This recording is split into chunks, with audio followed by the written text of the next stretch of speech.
The Berenstain Bears and the Truth by Stan and Jan Berenstain.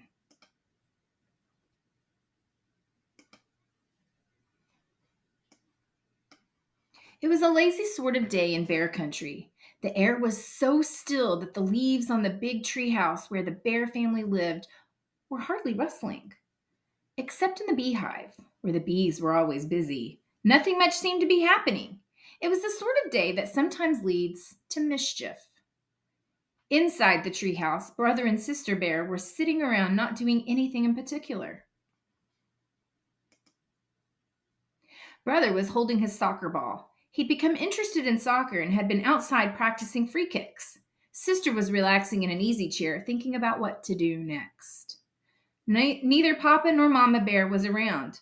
Papa was in his shop working on some furniture, and Mama was out shopping.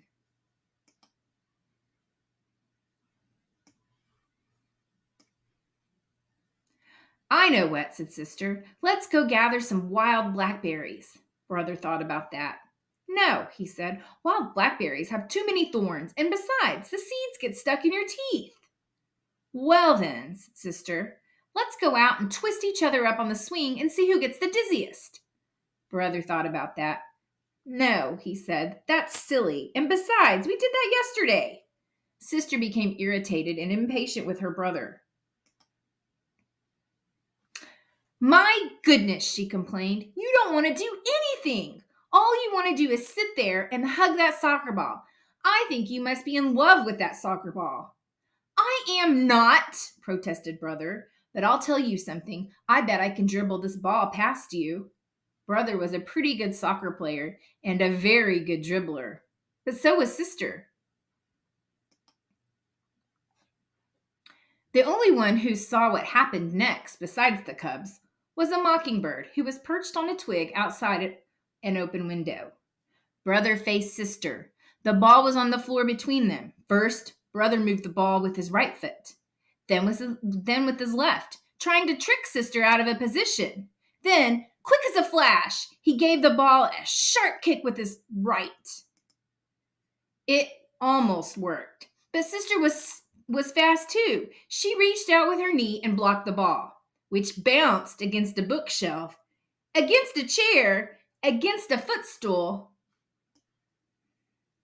and into Mama's most favorite lamp, which fell to the floor with a crash. The mockingbird let out a screech and got out of there as fast as its wings could carry it. As it flew away, it saw Mama Bear returning from the marketplace. Now, the bear family had some house rules, just as any family has. One was no honey eating in bed. Another was no tracking mud on clean floors. And another was no ball playing in the house. What to do? Brother looked at Sister. Sister looked at Brother. They both looked at the broken lamp, and they both listened in horror as Mama came up the front steps and into the house. My lamp, said Mama. My best lamp. What happened? She asked, looking into her cub's eyes. Tell me about it. The cubs looked into Mama's eyes and then at each other, and then they began to tell one of the biggest whoppers that had ever been told in bear country. It was a bird, began Brother. Yes, added Sister, a big purple bird with yellow feet. And green wingtips, added Brother. And funny-looking red feathers sticking out of its head, said Sister, as a finishing touch.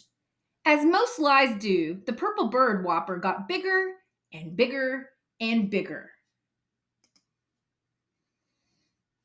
Yes, continued the cubs, and it flew in that window, zoomed around the room, and knocked over the lamp. As Mama Bear was looking at the broken lamp with a sad expression on her face, Papa Bear came in from his shop. The cubs began to tell him the story of the big bird that flew in the window and broke the lamp. It was harder to tell the second time. For one thing, they couldn't quite remember how they had told it the first time. You've got me confused, said Papa. Was it a purple bird with green wing tips and yellow feet? Or a yellow bird with purple wing tips and green feet? Or was it a white bird with black spots? like the soccer ball behind my easy chair. But the thing that really made it hard the second time was how very sad Mama looked as she picked up the pieces of the broken lamp.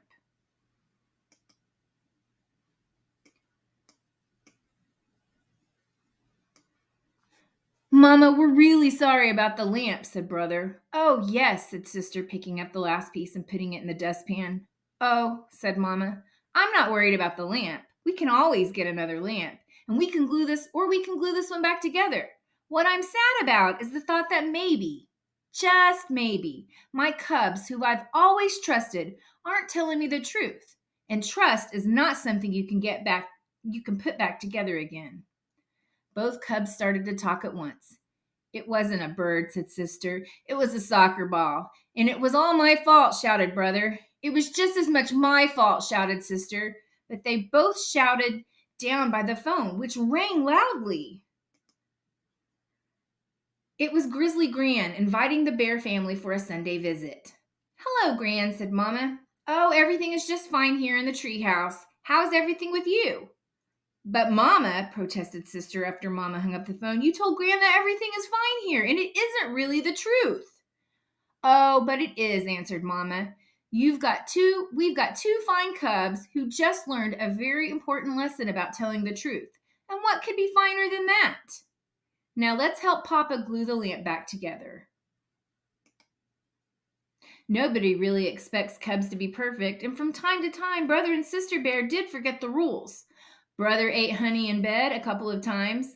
One time, Sister tracked a little mud on the clean floor.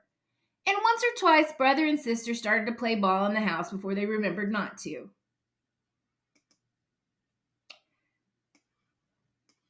But they never, ever again told a whopper, because trust is one thing you can't put back together once it's broken. The end.